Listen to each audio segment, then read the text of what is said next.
Welcome to Sudbury Sports Unbiased, your source for no-spin coverage on the Sudbury Wolves, Sudbury 5, and Sudbury Cyclones with Rick and Craig.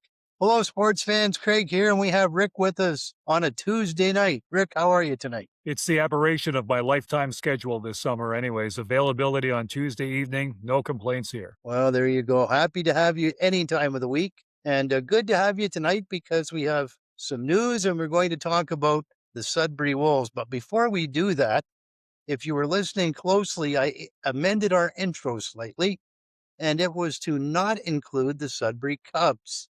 And that is because the Sudbury Cubs have ceased operation. So just for anybody who wants to know, the reason the Sudbury Cubs weren't mentioned is that right now they don't exist. Whether they will exist in the future, we're not sure. But it looks like for this, Rick, your reaction. There won't be Tier 2 hockey. As far as I know right now, no effort has been made to put together a team to ice in the NOJHL this season. And if someone tries, it's going to be a pretty bad team because from what I've learned, most of the Cubs players from last year have long gone signing on with other teams. Hasta la vista, baby. It's done. And as we used to say in the police business, over and out. So that's where we are with the Sudbury Cubs. Let's talk for just a moment about the Sudbury Wolves, something off the ice. And that is that Sudbury today finalized their lease agreement with the city of Greater Sudbury. So it looks like we have peace finally after many years between two warring factions, the Sudbury Wolves Sports and Entertainment and the city of Greater Sudbury. That's all we're going to say. That's all we need to say. Just happy that we've moved on. But tonight's topic, Rick, is the Sudbury Wolves. And we're going to deal with two topics tonight. And one is a story that's been around now for a little bit. And it's the declaration by Paul Lefebvre, the Sudbury mayor, a few weeks ago that Sudbury was going to put their hat in the ring to host the 2030 Memorial Cup. What was your initial reaction when you heard that Mayor Lefebvre was beating the drum? Good luck with that, Mr. Mayor. There are a few teams ahead of Sudbury right now that are ready, willing, and able with soon-to-be constructed facilities or present-day facilities that are in line. So all of a sudden, you can't be a Johnny-come-lately, despite what you say at the OHL draft, and say, yeah, we're going to have a new rig by, 2030, hopefully. We'll see what happens. I'm more optimistic, Craig. It'll probably be 2028. But needless to say, don't forget, there is a rotation in the Canadian Junior Hockey League where it goes Quebec, Ontario, West, back to Quebec. So you're going to have to wait your turn because, as I said, there are several other teams right now that are chomping at the bit.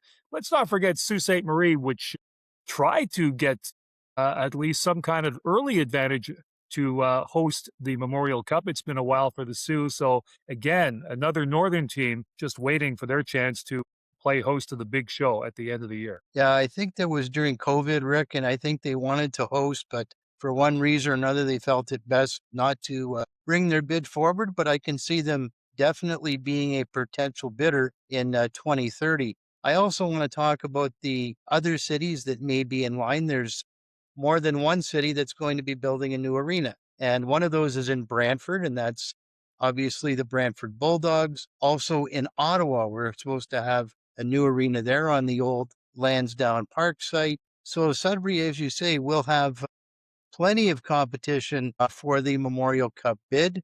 I wasn't unhappy to see that the mayor bid, but I must say as a taxpayer, I was a bit miffed that Mayor Lefebvre on taxpayer dime decided to go down to Kingston at the draft, and basically I thought he embarrassed himself. Well, he announced the first pick, and after he mentioned the Memorial Cup, so that's his call. That's his doing. Really, that's his doing. He wants to get reelected this fall in the October municipal election, so perhaps he thought, hey, maybe I can win over the hockey crowd. But I've known Paul for several years. I had no idea that was coming up at the OHL draft, but we'll see how that unfolds. Like I said, it's going to be a while before Sudbury gets a crack at hosting the Memorial Cup. I'd be very surprised if they host in 2030. Yeah, my experience, Rick, is when politicians get involved directly, it doesn't make the bid look very good. It doesn't make it look solid. I was concerned that there was no real coordination, it appeared, between the mayor and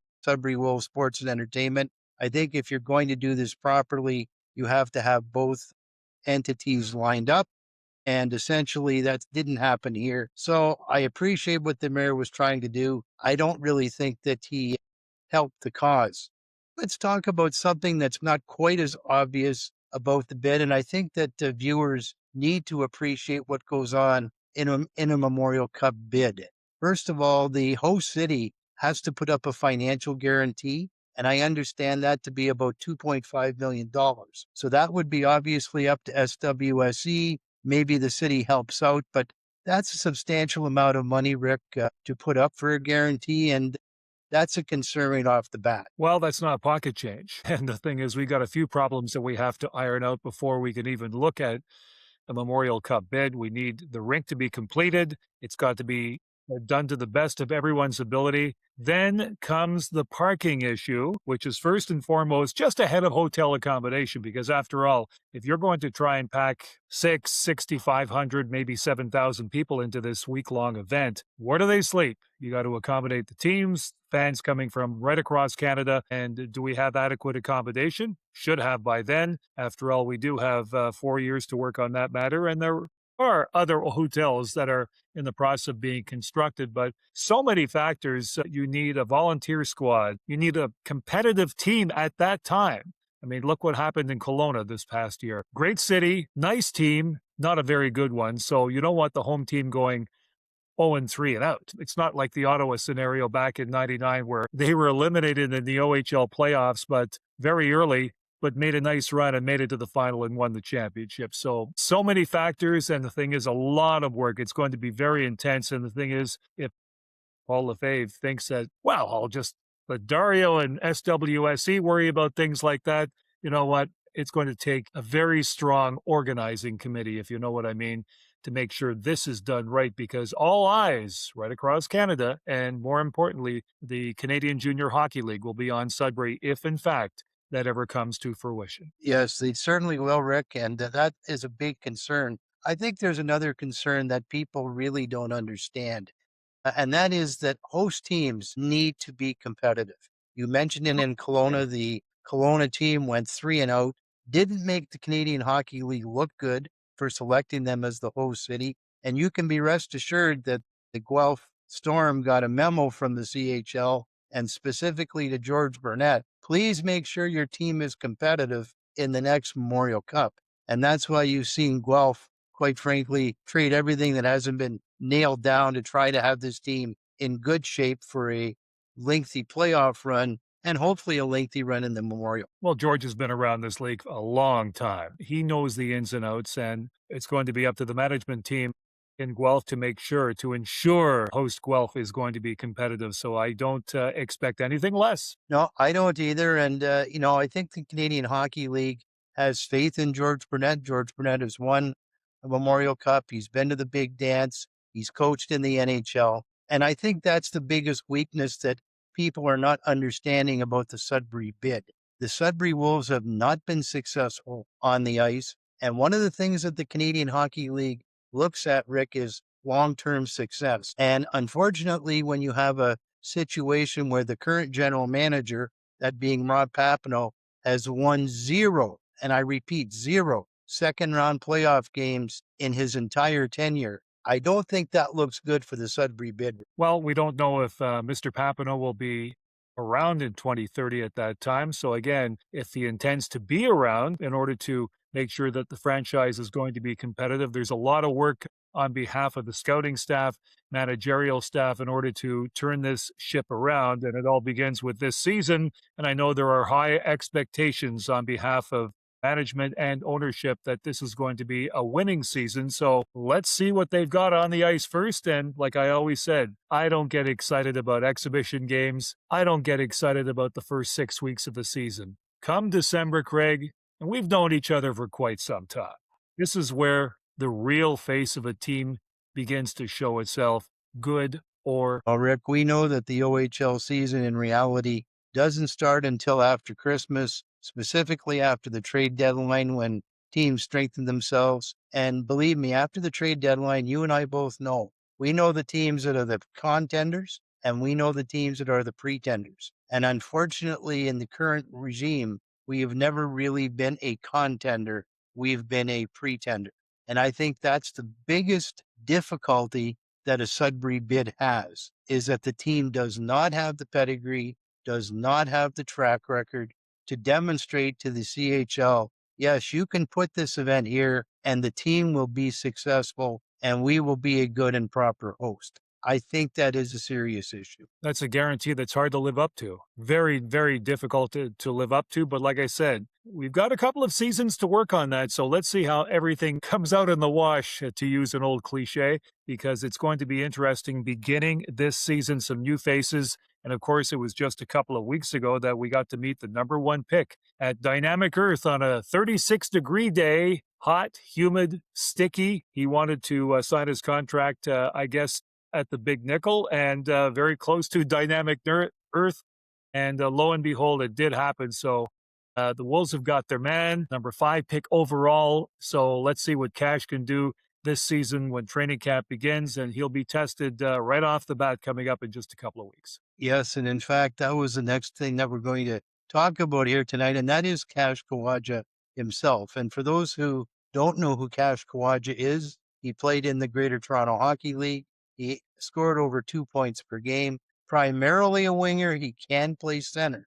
And the Wolves, of course, as fans may know, may not know, he was selected 5th overall. So it looks like Kash Kwajah, Rick, has some talent, but I really think that there's a lot of risk that could be associated with this pick.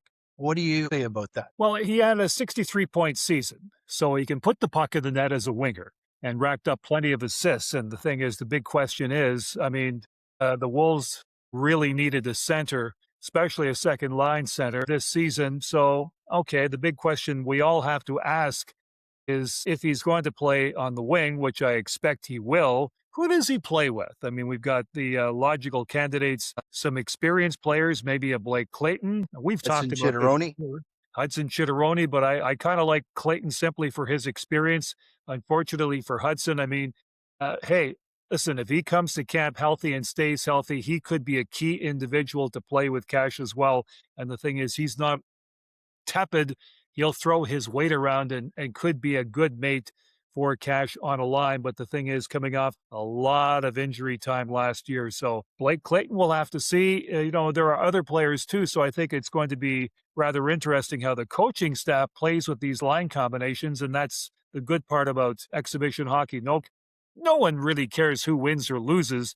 You just want that identity to start to develop once players hit the ice and gravitate towards the season opener, because you've got to have everyone on deck by mid-September once you get rid of those exhibition games. So we should have a much better idea as to who his line mates will be. Well, I know that during the orientation camp, he played a lot with Braden Bennett, and I think those two players know each other. So that's another possibility. But the only thing I would say is that both of these players are extremely inexperienced, and I think it might be a bit rich to expect both of them to comprise 2/3 of your, I'll put it this way, a second line. Not saying that Braden Bennett doesn't have the ability, but I think it's a bit of a tall ask. Rick, the other concern I have with Kash Kwajah is this. Kash Kwajah is a winger. There's been some talk that he might be switched to center. And I have some serious concerns with that, Rick, simply because of the defensive responsibilities that a center has that wingers don't. And I think as a 16-year-old, there's a lot of adjustments to playing in the OHL. And I think that putting this guy in the position where he's going to have to take on pretty much new responsibilities defensively as a center may not be in his interest right off the bat. That's a big ask. You know the old expression, Craig. Your mother always told you you're not getting dessert until you finish the main course. Yes, that's right. I heard that a few times. So when you go to camp, and of course we've been around hockey rinks time and time again. I've played the game. I've worked with some good coaches and some not so good coaches. But again, it's a matter of adjustment. I never did meet the expectations or the heights that Kash is going through right now and playing at an OHL level. But I've watched a lot of hockey and I've been around the game all my life. It's a matter of when you join the Sudbury Wolves at training camp. Yes, you're going to have a lot to prove. You will be tested. And the thing is, to throw someone out there all of a sudden at a different position, 16 years old, let's not forget. He's not coming in. He is not the messiah of the franchise just yet. He has to prove himself first, but no messiah right now. So do you actually want to switch him up? It's like getting a tried, tested, and true third baseman, and all of a sudden you want to throw him at second base or first base and expect miracles. Doesn't quite happen that way. So let's see what he can do as a winger, suit him up. And the thing is, maybe Scott Barney will take a look and say, you know what?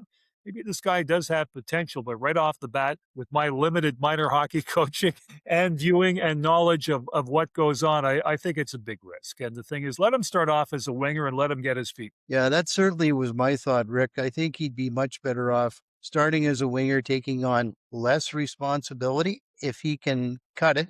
In other words, if he's confident enough and he can keep up with the play, which is always my first criteria with any prospect. It doesn't matter who it is. If you can skate and keep up with the play, then maybe if he shows some defensive acumen, perhaps maybe in the second half of the first season, you may switch him to center. But I think, at least for the first half, I think he should stay as a winger. The one thing about Kash Kwajah, I just can't get this crazy thought out of my mind, and that is we know that Tanner Adams, who's property right now of the Brampton Steelheads, doesn't want to play there. And he's expressed a strong desire to play in Sudbury. And I just have a funny feeling, Rick, I can't shake this, that perhaps Kash Kwajah's time in Sudbury may be limited because at some point there may be a deal down the line in season one to exchange these two players and a number of draft picks. Player is a better fit for Sudbury. That's first and foremost. Is Tanner Adams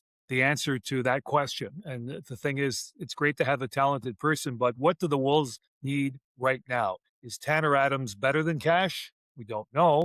We'll see them head to head coming up very shortly. One was drafted number 3, the other one was drafted number 5. So equitable from that respect. So it's unfortunate that we don't have Mark Seidel here to tell us the big differences between the two and give us an honest evaluation, because as director of player personnel for Windsor, he knows these players inside out. And the thing is, that's one of those aspects of the game that we don't get a chance to see because we're too busy watching major junior hockey all season long. Whereas Mark is trolling the highways and rinks in Southern Ontario and across the province, trying to come up with the right blend of talent for his team. But he would know, but it's just a matter of who fits the Wolves at this time. What is the need? Correct. And I think the other thing that fans need to realize, and it's not readily apparent, if Tanner Adams doesn't report to Brampton, Brampton can declare him as defective. And that means that Brampton can make a deal with any team in the OHL. It doesn't have to be the Sudbury Wolves. And if these players were to be traded for one another, it can't be until later in the season. So it's not like you can make a pre-training camp trade and say, look, we'll flip Kwajah and Adams, we'll throw in some draft picks, whatever have you. It's just not going to work like that. So I just have this feeling, again, I can't shake it, that perhaps Kash Kwajah's time in Sudbury may be more brief than we think. But I must say I have to commend the Wolves for getting him signed. I think it's a positive development, and I want to see good things happen for him. And in fact, even for Tanner Adams, I think it would be good for the game. It's good for the league. And as you and I have talked about before, Rick, this league has a dearth now of real gate attractions. So I think it's in everyone's interest to get both of these young men playing in this league. Well, I think it's important that we get to see them, number one, before they take off to the NCAA. That's been happening a lot. Okay, so you're picking 5 overall, and Rob Papineau is saying, hey, this is the best guy that we can get at this point in the draft. So, I mean, give him credit for that, Craig. I mean, he makes that selection at number 5, and the thing is, would he have picked Tanner Adams had Adams been available? Probably. He had talked to him earlier, but the thing is, he went with what he thought was the best player possible. So he's got the ace card right now. And the thing is, if someone calls and says, you know what, and remember the situation, if I can digress for just a second, Ryan Cowley didn't want to play in the Sioux. Yes. He goes to North Bay. So they made a trade later on. So the Sioux came out on top of that deal, but Cowley played for the season. And after all of a sudden, now he's NCAA. So actually, in the great scheme of things, the Sault Ste. Marie benefited by getting draft capital. Yes. North Bay got the player for a couple of years. So I would call that a pretty even, I won't call it a transaction, but essentially it was. I think both teams benefited. And those are the kind of transactions, Rick, that you like. Transactions that benefit both teams. Yeah. So I think it's just a matter of we'll have to see how this plays out. I mean, let's face it, you're taking someone away from home. Cash is from Hamilton, and all of a sudden he's coming up to the great white north. And let's face it, some people don't always gravitate to where they're going to be billeted or who they're going to play with. It's their first time away from home for all intents and purposes. And it's a big deal for some kids. Yes, it is. We're expecting these guys to come up and be grown men at 16. It doesn't happen that way. There are issues. And the thing is, depending on the agents that handle these players and the parent or parents, the parental influence, stranger things have happened. Sometimes it just doesn't work out and players have to be shuffled around. So we're going to take a look and we understand from what you tell me, you have your connections in Timmins that Tanner Adams really wants to play in Sudbury. He may get that chance. He may not get that chance. So we'll have to wait and see. And it's just going to be one of those scenarios that maybe Brampton has already called Rob Papineau and said, you know what? Let's cook something up. We got a kid who doesn't want to be here. We want the kid you've got. Let's make it happen. Yeah, I think it's just a question if that's happened. It's when it can legally happen that doesn't run afoul of the bylaws and regulations of the league. And, the ironic thing about the Tanner Adams deal, Rick, is that the beneficiary, ironically, could be the NOJHL because there's a good possibility if Tanner Adams isn't dealt and doesn't report that he might be reporting to the hometown team, and that's the Timmins Rock. He'd really like nothing better than doing that because he wants his family to see him play. So again, he's got several options to play with right now. He's got a good hand, if I can use that analogy, in terms of where he's going to go and what he wants to do. But kudos to Tanner Adams. We've got to say this, and you don't get this a lot, Craig, where a player actually comes out and says, and he's from South Porcupine. Porcupine. Comes out and says, I want to play for the Sudbury Wolves. When was the last time you heard that? It's been a long time, Rick. So It's been a long time.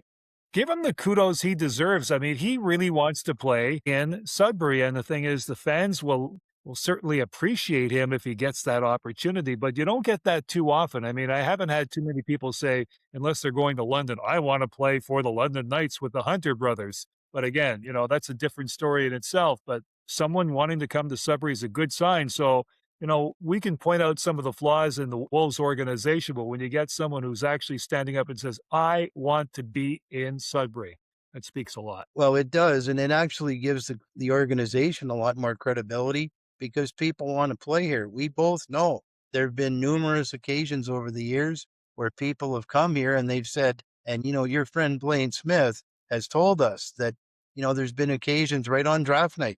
You'll get a call from an agent. Don't draft my player. He's not interested in coming to Sudbury. And I'm sure that maybe Rob Papineau gets those same calls. And that must be very difficult for the team. So when you get the good news story that someone really wants to play here, I can understand why the Wolves are very enthusiastic about trying to make that happen. I certainly would too if I was in the ownership and management group. Well, you got options. And the thing is, you're going with Cash right now to start the season. So we are not soothsayers, Craig. We are not. No.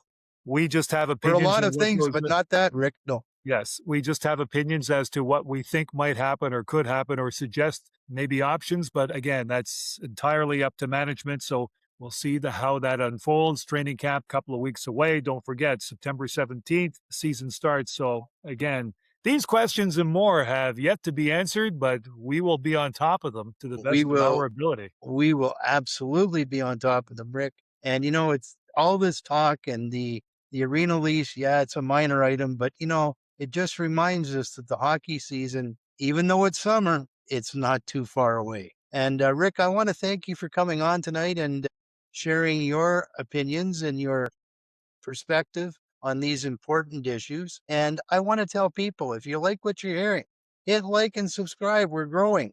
We want to grow more. And the only way we can grow more is two ways. One, you hit that like and subscribe button. And two, you tell your friends, you tell your enemies. And if you're a guy, you even tell your mother-in-law, because mother-in-laws are important. And I think we both know that. And, Rick, I enjoy our time, and it's been great to be here. And we look forward to a lot more of these chats over the season. My question is, you're going on a year in October for your last haircut. People want to know when that is going to be trimmed, or are you going to let it? People ask me. They said he's got, quite the hair going, and of course they compare you to me. Dan Bertrand says, "Yes, of course, Rick, you're bald. Craig's got hair." Is that a good thing or a bad thing, Rick? Well, that's good. I mean, I wish I had the locks that you have, but I wasn't blessed genetically. You are. Well, there you go. Oh, well, that's all good. It's a plus, but I've made arrangements to get it shorn in the, I wouldn't say immediate future, but there is a plan afoot to get this taken care of. I would say, Rick, early in the regular season for the Wolves, if not before. And don't worry, when I come on camera with a lot less hair, everyone will notice. Okay, I like Rick, that. thanks for coming on. Appreciate it. Have a good night. Thank you. Thank you. Take care. And everybody, you know how it goes here. Let the sports be with you.